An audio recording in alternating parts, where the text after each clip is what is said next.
আসসালামু আলাইকুম। Real village cooking চ্যানেলে সবাইকে ওয়েলকাম জানাচ্ছি। আজকে আমি আবার একটা নতুন পর্ব নিয়ে হাজির হলাম।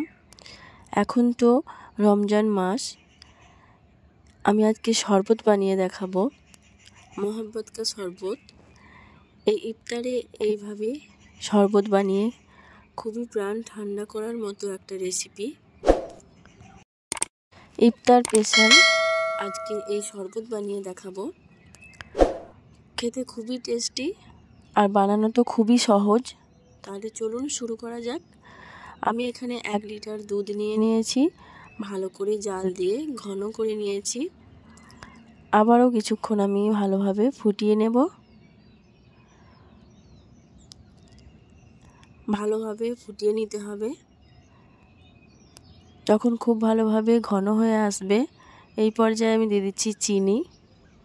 হাফ বাটি পরিমাণে চিনি দিয়ে দিলাম। চিনি দিয়ে কিছুক্ষণ নাড়াচাড়া করে ফুটিয়ে নিতে হবে।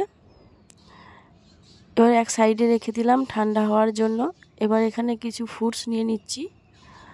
আমি এখানে মিক্স ফ্রুট শরবত বানিয়ে দেখাবো। একটা কলা নিয়েছি, ছোট্ট ছোট্ট পিস পিস করে ছোট সাইজের কলা নিয়েছি, এবং আপেলও ঠিক একইভাবে ছোট ছোট পিস পিস করে কেটে নেব। আমি একটু সবুজ কালারের আপেলটা নিয়েছি। এই আপেল নিলে এতে মিষ্টি হয়, আর লাল কালারটা অতটা মিষ্টি হয় না। তো আমাকে এই আপেলই ভালো লাগে। আপনারা আপনাদের পছন্দ অনুযায়ী নেবেন।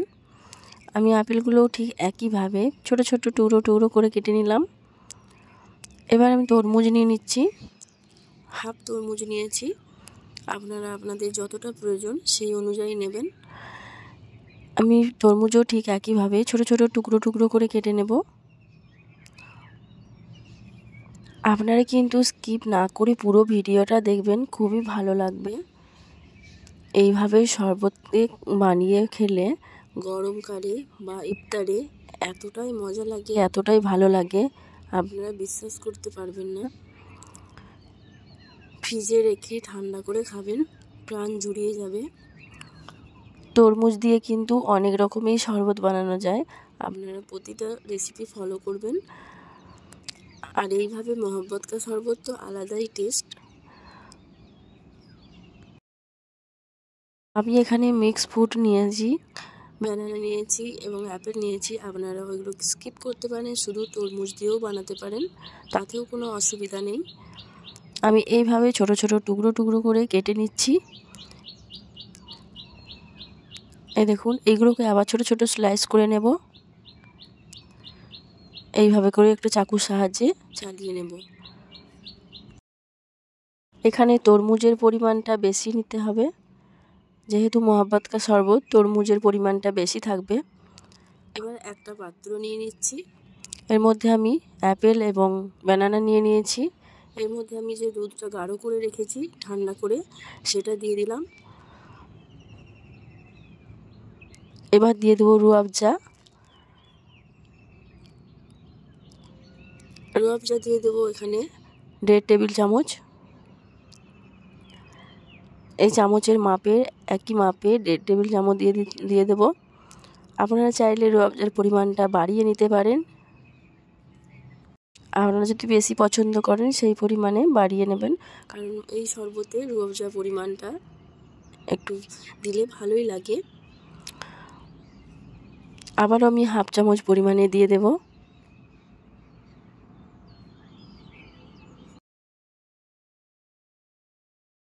রুয়াবজা দিয়ে খুব ভালোভাবে মিশিয়ে নেব। এইভাবে একটু নাড়াচাড়া করে খুব ভালোভাবে মিশিয়ে নিতে হবে। খুব ভালোভাবে যখন মেশানো হয়ে যাবে, ঠিক সেই পর্যায়ে দিয়ে দিতে হবে আইস কিউব। এই পর্যায়ে আমি কয়েকটা আইস কিউব দিয়ে দিলাম। আইস কিউব দিয়ে আবার একটু ভালো করে নাড়াচাড়া করে নেব। এইভাবে শরবত তো গরমকালেই বেশি খাওয়া হয়, শীতকালে কেউ খায় না। এবার আমি দিয়ে দেবো সামান্য পরিমাণে রোজ ওয়াটার।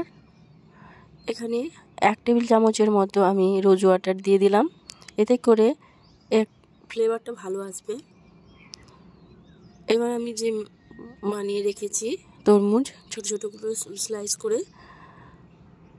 সেটা দিয়ে দিচ্ছি। এইরকম ছোট ছোট করে কিউব করে কেটে দিয়ে দিতে হবে। এইভাবে মিশিয়ে নেব খুব ভালোভাবে। দুধের সঙ্গে তরমুজ খুব ভালোভাবে মিশিয়ে নিতে হবে, খুব ভালোভাবে মিশিয়ে নিতে হবে। এইভাবে করে নাড়াচাড়া করে এবার এইভাবে আপনারা রেখে দিতে পারেন ফ্রিজে ঠান্ডা হওয়ার জন্য, বা এমনি সার্ভ করতে পারেন, সেটাও খেতে ভালো লাগবে। আবারও কিছুটা পরিমাণ আমি রুয়াবজা দিয়ে দিলাম, কারণ আমার সামান্য কম লাগছিল, সেই জন্য। আবারও একটু ভালোভাবে মিশিয়ে নেব। এবার আমি গ্লাসের মধ্যে সার্ভ করে নিচ্ছি। আমি এরকম গ্লাস নিয়ে নিয়েছি। এবার গ্লাসের মধ্যে আমি সার্ভ করে নেব। আমি কিছুক্ষণ ফ্রিজের মধ্যে রেখে ঠান্ডা করে নিয়েছি, কারণ আমরা ঠান্ডা ঠান্ডায় পরিবেশন করব। এতে করে আমাদের খুবই ভালো লাগবে খেতে। আপনারা চাইলে এইভাবেও খেতে পারেন, কোনো অসুবিধা নেই। কালারটা দেখেই বুঝতে পারছেন যে টেস্ট কতটা হবে। আপনারা অবশ্যই বাড়িতে একবার হলেও ট্রাই করবেন, খেতে খুবই ভালো লাগবে। এইভাবে বাড়িতে বানিয়ে নিতে পারবেন মহব্বত কা শরবত। উপর থেকে আমি আইস কিউব দিয়ে দিলাম আর তরমুজ দিয়ে দিচ্ছি।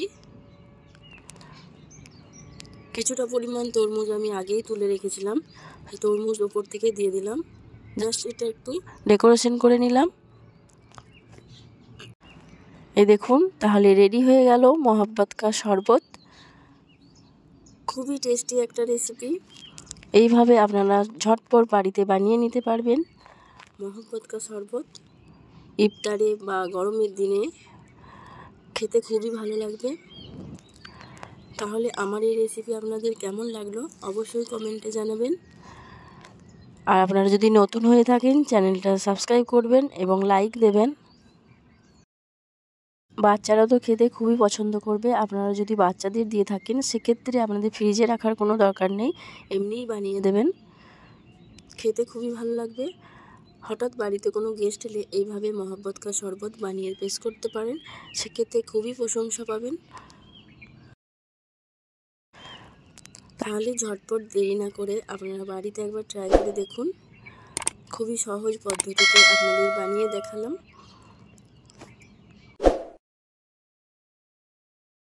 তাহলে আজকে আর বেশি বাড়াবো না, আজকে রেসিপি এখানেই শেষ করছি।